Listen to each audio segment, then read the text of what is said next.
مولانا تانوی لیکلی دي چې یو دوا بزرگانو په هندستان کې یو عالم او یو بزرګو. د عالم نامه وا قاضی ضیاء الدین او د بزرگ نامه وا سلطان الاولیاء. دی سلطان الاولیاء تبا رباب او شپېلې او دا غږېده دا بیا اورېده.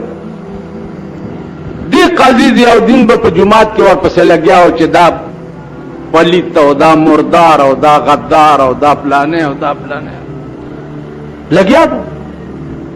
یو ورځ چې قاضی ضیاء الدین ته ډېره غوسه ورغلې ده نو مرګرو ته په جمعات کې ویلي دي چې راځئ ورپسې ورځو. نو مانځنه پس ورغلي دي اوس هلته شپېلې غږېږي او سلطان الاولیاء باندې حال راغلی دی. قاضی ضیاء الدین ورتلو سره سلطان الاولیاء اوچت کړو د ځمکې وویشتو او ښه ووالو او بیا ترې را روان شو. په دویمه جمعه بیا ملګرو ته وویل چې راځئ منې شوی نه دی بیا ورپسې ورځو. بیا ورپسې لاړه. چې بیا ورپسې لاړه بیا یې ورتلو سره راونیو په ځمکه یې وویشت. څه موده تېره شوه ملګرو ته ویل چې دا سړی منې کېږي نه او نن خو یې بلکل نه پرېږدي. بیا ورپسې ورغه. چې ورغه سلطان الاولیاء راونیو ډېره خواري وکړه خو یې نه غورځولو ځمکې ته یې نه غورځولو. بد ترې را روان شو. راځئ ویلې د مخ ته کته ناروا دي او دا دي او دا نو مولانا تانوی رحمت الله علیه لیکلي دي چې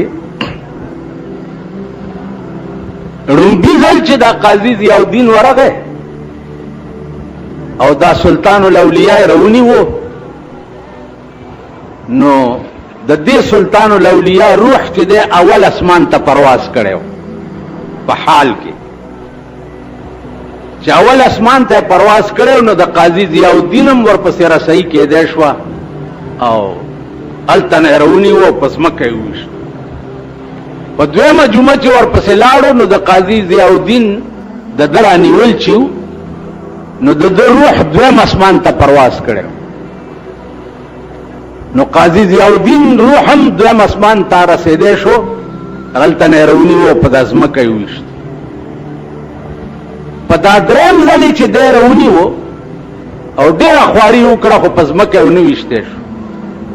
نو ورته ویلی شو چې قاضي صاحب خواري مه کوه په لومبي ځل ستا رسۍ اسمان ته کېدی شوه رودي ویشتو دویم اسمان ته دې رسۍ کېدی شوه رودي ویشتو دا په درېیم ځل دې ولې راونه غورځولو.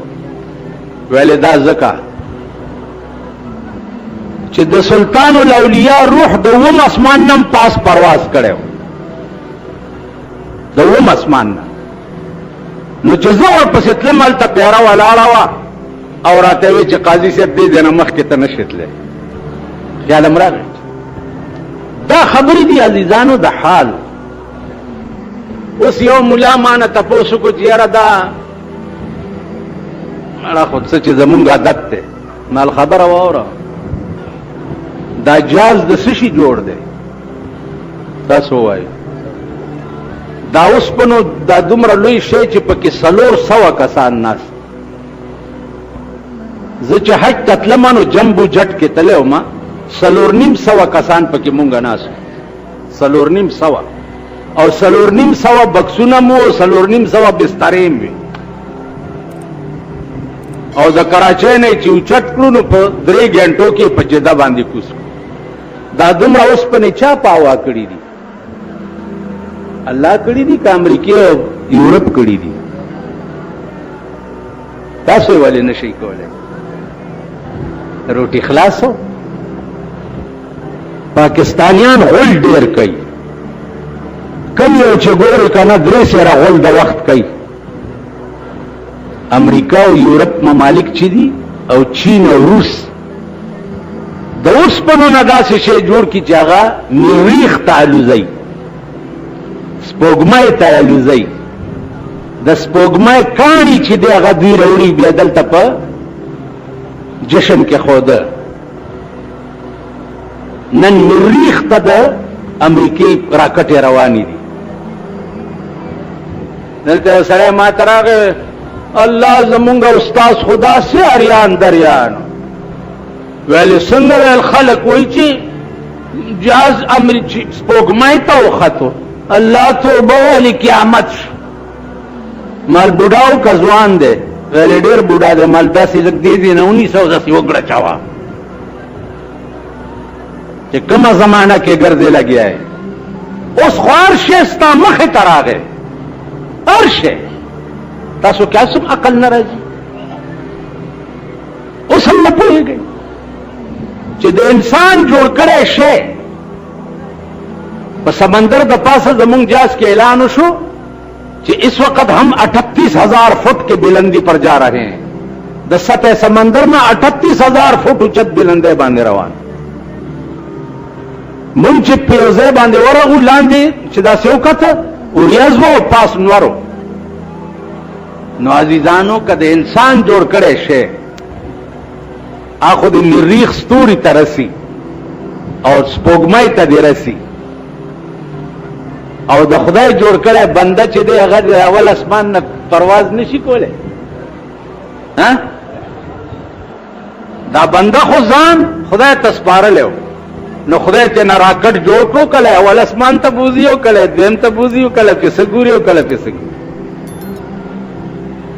او ما درته وی چې دا خبره د حال دی دا زما او ستا خبرې نه دي.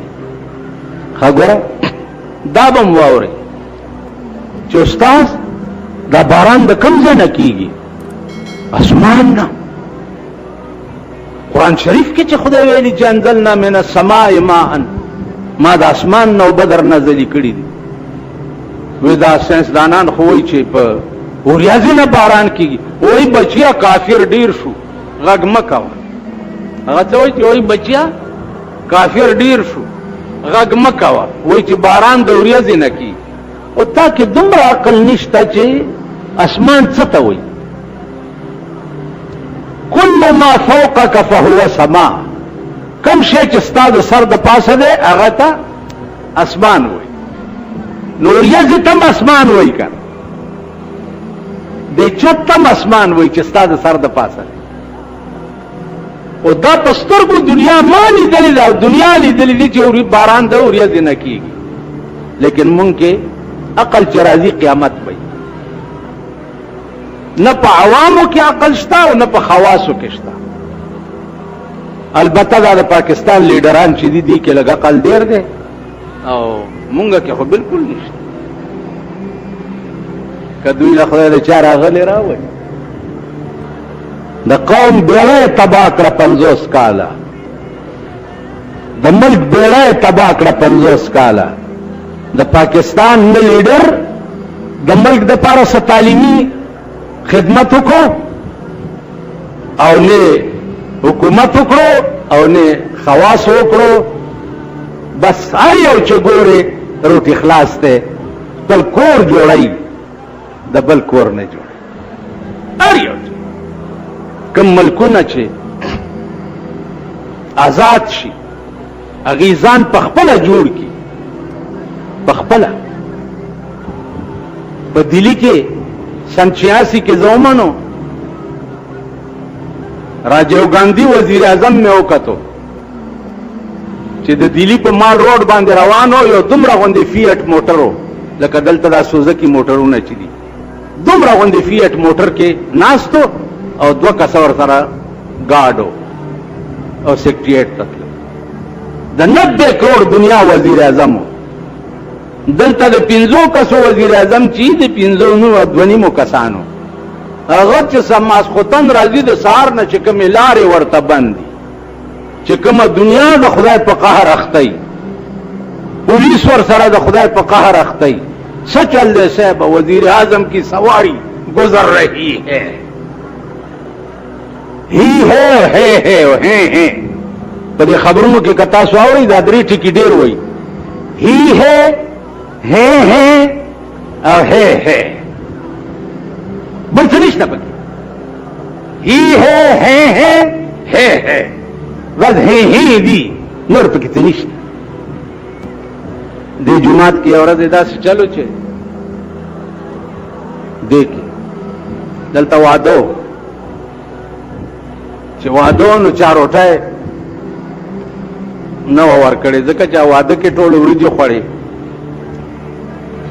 ماښام چې دا طالبان را جمع شو نو هغه واده والا وریجې چېرته زیاتې شوې نو جومات ته یې راولېږلې. چې جومات ته یې راولېږلې نو یو طالب مونږ سره دلته خدای دې وبخي مړ دی هغه ویلې داسې وخورئ لکه د ماما کور چې ایله خو پې واوړېدی نو هغه سم خانک را ډک کړی او راوړې نو به ټولو پکې دا سپېږمې ورننه ایستې او ویې والې. نو دلته هر یو چې دی سپېږمې په ونډه کې نه باسي نور څه نشته. او والله که سړي شئ دا ټول پاکستان واورئ که تاسو د ښې ورځې مخ وکتو نو که مړم په قبر به امتیازې وکئ د ښې ورځې مخ به نه ګورئ. دغه کوڅه ډب به در نه جوړي او ګرځئ را ګرځئ به بله واوره. مونږ ته مخامخ یو بیکری والا دی هغه چېرته ټیپ ریکارډ به غږولو نو اواز یې تیز و. تانیدار پې راغلی دی چې دا تیز اواز چې دی دا هم په ټرتلبار دفعه کې قانون کې جرم دی. ټرتلبار دفعه چې ده پاکستان قانون کې جرم آی چالان کړی دی صاحب پولیس دی او فایلونه دي څه چل دی وایي چې دا دغه تیز غږولو څه بلا دی ټیپ ریکارډ یې تیز غږولو قانون یې لاس کې اخیستی. اسپۍ ته مې روانېږه که د ځان دې روغ په کال کې نوس در باندې خېجم. دا د بایسکوپونو فوټوانې چې لګولي په ټانګو کې په سوزکیانو او ډولکي مارې پکې کېنولې او ورته وایي چې شمه سینما کې پلانۍ ډمه ډېره ښه راغلې ده او میټرو سینما کې پلانۍ ډمه ډېره ښه راغلې ده او دا د ډولکي ورسره غږېږي او هلکان پکې ناست دي. په دې ټرتلبار دفعه کې دې دپاره څه دفعه نشته دې دپاره هېڅ نشته چې زمونږ ښځې ماوري په کوڅو کې ګرځي چې پلاني بایسکوپ کې پلانۍ ډمه ډېره ښه راغلې ده دې دپاره هېڅ دفعه نشته. بیا په نشترحال کې اتېرو ورځو کې یو فلم لګېدلی و په لار را تېرېدم چې کومې ښځې مې وکتې دې دپاره څه دفعه نشته. نو عزیزانو دا قوم او اجازونه جوړول دا قوم او توپې او ټینکونه جوړول د دې شکلونو ته وګوره د بوتاړونو ته وګوره د دې شکل د دې دی چې دا قوم چې د اجازونه جوړ کړي.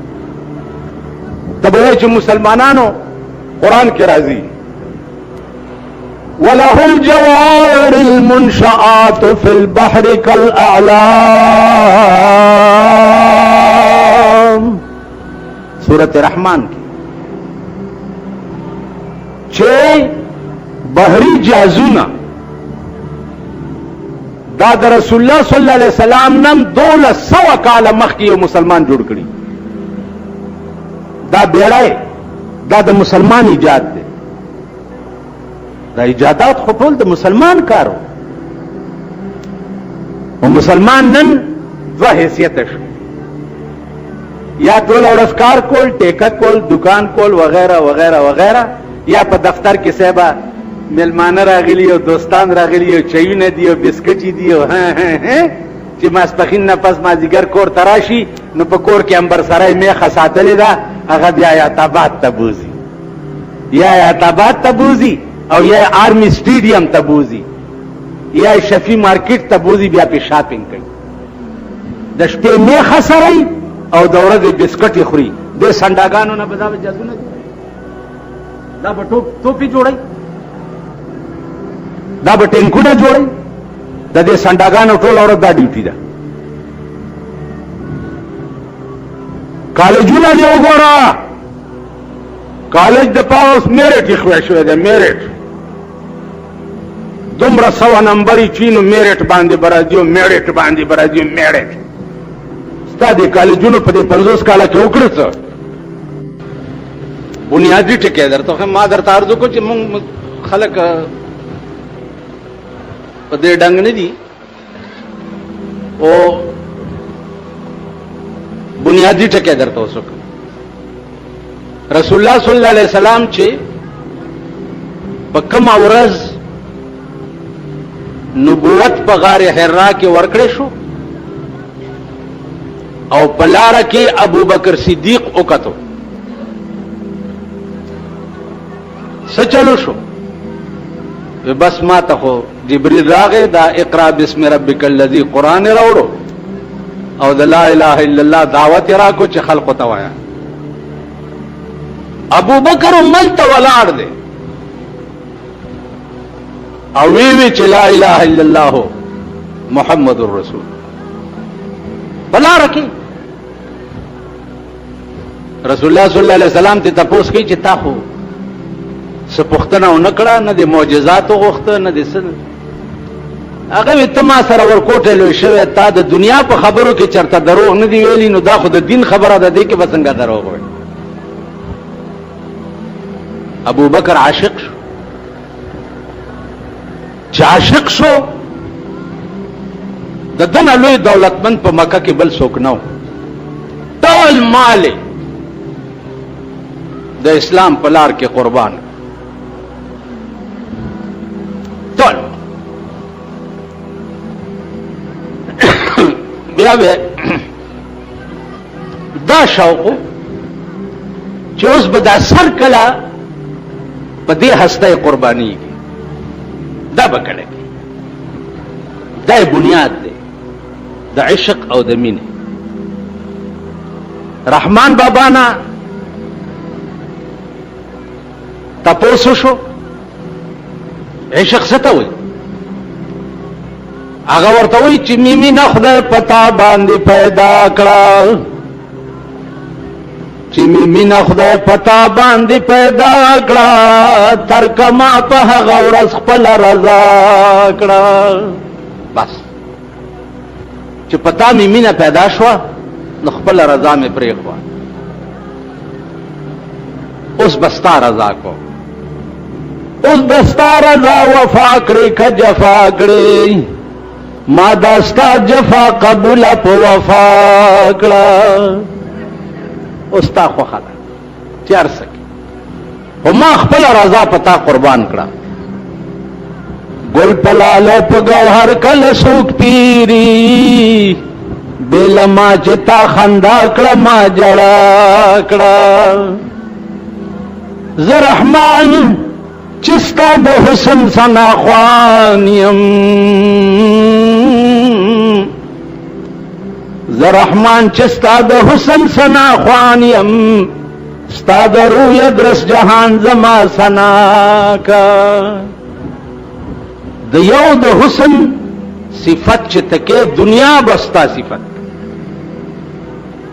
دنیا د دې دا معنا ده یو الله واخلې او دنیا پرېږدي نو ټوله دنیا بستا شي مولانا محمد علی تچاوي چې خلق ستا خلاف شوی دي و زما واو هغه ورته وی توحید تو یہ ہے کہ خدا حشر میں کہہ دے